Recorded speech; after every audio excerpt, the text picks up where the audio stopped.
Hello adventure riders from around the world. Today's video is going to be this famous Yamaha Super Tenere XT 1200. It is a very well known machine already from almost 10 years on the market, and the idea of this video is just to talk about reliability of the model. Of course, it's not going to be me who is going to talk, it will be the owner of the bike, James, who is actually my cameraman at the moment. We'll switch positions after a while. So I will just walk around the bike and tell you a few specs just to point you if you never seen this bike before. So it is a 1200cc, it's a parallel twin engine, and delivers something like 112 horsepower, which is more than enough for this bike. It has a 19-inch front wheel and 17 on the back, upside down suspension, good suspension, partly manageable and adjustable from the forks, and also the shock absorber is adjustable. It has a nice white foot pegs. Just come here please closer. Foot pegs are nice and white, and they've got this rubber on the top, so it's somehow provide a better insulations against vibrations, but also nice grip when you stop on it and you want to ride on the dirt roads. You see how small is the end of the brake pedal, so actually even if you go down, you're not gonna damage it.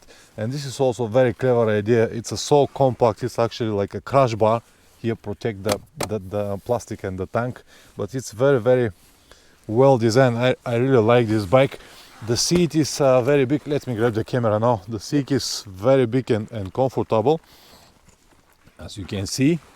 It has this flat seat. It has two levels, and this is the lowest now.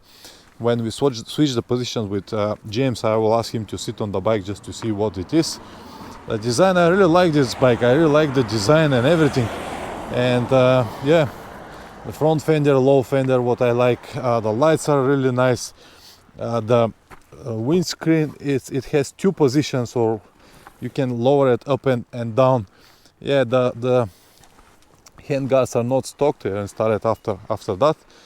But no, in common, this is very good bike, very practical. The tank is 22 liters, which is more than enough. It uses around 5 liters, maybe up to maximum 6 liters if you ride only in the city. And the dashboard, very simple, not so complicated as most of the modern bikes, but it has everything you need. All of the different numbers here, a big digital speed and analog RPMs, which I really like.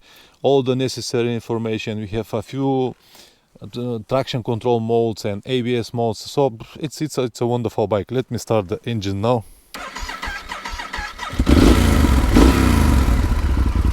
So this is not a stock muffler, it's from MIF, but even the stock it's good enough.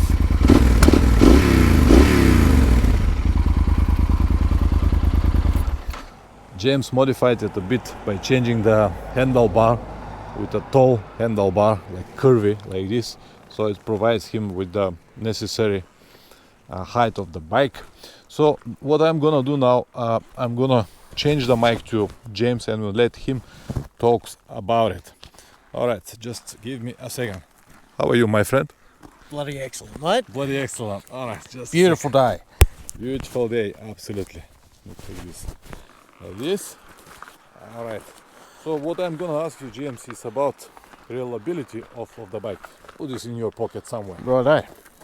All right. So the first question is, how many kilometers you've got now? Nearly 90,000 Ks. 89. By the end of the week, it'll be 90. 90. Do you have any major problems during that kilometers? No problems whatsoever. I'll just change the tyres, the oil, the air filters. That's all it's needed. Excellent. And because you're a mechanic as well, can you tell me, is it easy to work on this bike, to do the maintenance? Basic maintenance is easy, but when you have to do a valve set or check on it, it is a pain. The whole bike has to be pulled apart. It's virtually to a frame. All the electronics out of this side case here are off, the tank's off. The radiator doesn't have to come off, but I think I might take that off next time just to make it a bit easier. And the tappet cover gasket is a nightmare to put back in, an absolute nightmare. But you don't have to do it very often, and it was in perfect condition. So you did it on 85,000 in perfect no, I condition? did about 65. And they did not move? It was exactly in spec, and they were all the same, which means that there was no actual wear there. And I think I'll wait another 65 before I do them again. Absolutely. So these are absolutely trouble-free, almost 90,000 kilometers, yeah? Yep. The fact it's got a diff instead of a chain is you just change the oil in that I do it every second oil change, because it only holds about 300 mils of oil, but that's really easy. Aside from that, it's trouble-free and a pleasure to ride. So you said that you're changing the oil of the diff every second oil change, yeah? Yeah. Because not many people do it. They believe that if you have a diff, you don't need to change everything. No, I like to change it every second. It's so easy to do and cheap, so why wouldn't you do it? Yeah, if you have this chance that, yeah, I personally believe that you don't need to change it if it's every second change, that means every 10,000 kilometers, but at least once per 50,000, it's good to change it, yeah.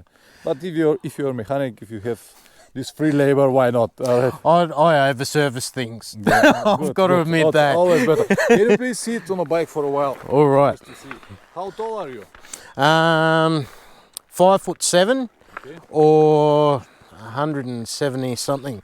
So it can be a bit of a pain for me to get on and off if I'm in a hole or something like that. Absolutely perfect flat tip, yeah? Oh, just about. All right. But I have got the suspension on the back set to soft to help get on and off a bit. I'm not going to ask you how many kilograms you are, just the height. 120 Yeah. and 172 or 173 It doesn't matter centimeters. because the bike is very powerful and the bike is very heavy, 265 kilos, yeah? That's right, yeah. How you manage with the weight? No problem at all. No problem at all? It's very stable. I haven't ridden a better bike on a dirt road. It's amazing on a dirt road. It's so stable and easy to ride. Okay. Something that I haven't liked about it is that each time you get on the bike, the traction control resets itself to full intervention, and I always ride off before I forget to change it, and you have to be stopped in neutral. Otherwise it will be difficult. Otherwise it won't change at all. Okay. And the other thing that I don't like about it is that in the first 3 gears it's got the power restricted, which I'm going to fix soon with an ECU flash. All right, cool. Um, All right. And what is the range? How many kilometers you can get with this tank? I went 425 once, Okay. and I was a little bit worried by the end of it. So definitely 400 without problem. 400 no problem, yeah.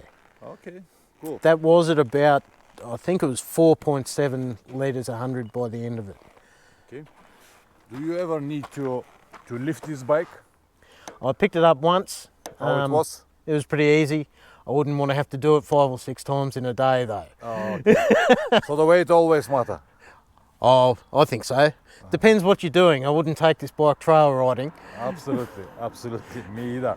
So actually, James offered me this a perfect opportunity. He said, come and ride my bike dirt roads and make a review about the dirt roads. But nah, thank you very much, James, but I don't want. It's just because it's not my bike. I'm not gonna feel good if I drop it eventually.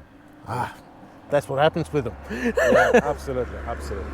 So thank you very much, James, for this opportunity. Thank you for hosting me. Thank you to show me around, and I hope this information will be useful for our viewers. Okay. Okay. See you YouTube. Yeah. Bye. So guys, that's everything. Don't forget to subscribe. See you next time. Ciao.